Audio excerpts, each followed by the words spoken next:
James and the Giant Peach, Chapter 7. The two women and the small boy stood absolutely still on the grass underneath the tree, gazing up at this extraordinary fruit. James' little face was glowing with excitement. His eyes were as big and as bright as two stars. He could see the peach swelling larger and larger, clearly, as if it were a balloon being blown up. In another half a minute, it was the size of a melon, and in another half minute, it was twice as big again. "Just look at it growing!" Aunt Spiker cried. "Will it ever stop?" Aunt Sponge shouted, waving her fat arms and starting to dance around in circles. And now it was so big it looked like an enormous butter-coloured pumpkin dangling from the top of the tree. "Get away from that tree trunk, you stupid boy!" Aunt Spiker yelled. "The slightest shake and I'm sure it'll fall off. It must weigh 20 or 30 pounds at least." The branch that the peach was growing on was beginning to bend over further and further because of the weight. "Stand back!" Aunt Sponge shouted. "It's coming down! The branch is going to break!" But the branch didn't break. It simply bent over more and more as the peach got heavier and heavier. And still it went on growing. In another minute, this mammoth fruit was as large and round and fat as Aunt Sponge herself, and probably just as heavy. "It has to stop now," Aunt Spiker yelled. "It can't go on forever." But it didn't stop. Soon it was the size of a small car and reached halfway to the ground. Both aunts were now hopping around and round the tree, clapping their hands and shouting all sorts of silly things in their excitement. "Hallelujah!" Auntie Spike shouted. "What a peach! What a peach!"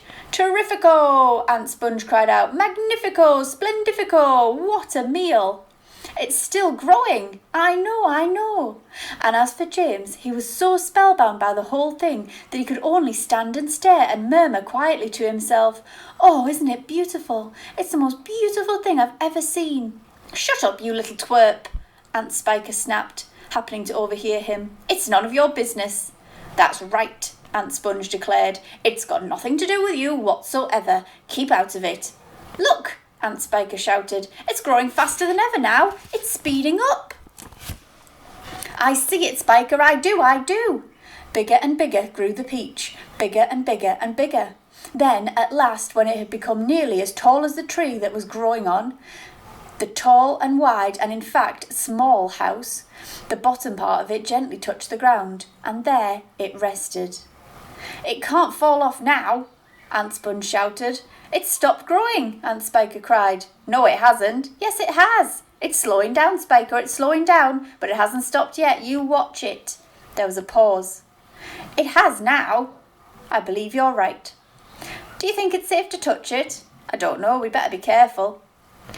Aunt Sponge and Aunt Spiker began walking slowly around the peach, inspecting it very cautiously from all sides. They were like a couple of hunters who had just shot an elephant and were not quite sure whether it was dead or alive.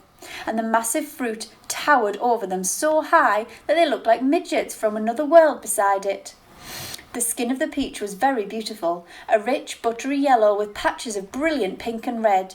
Aunt Sponge advanced cautiously and touched it with the tip of one finger. "It's ripe!"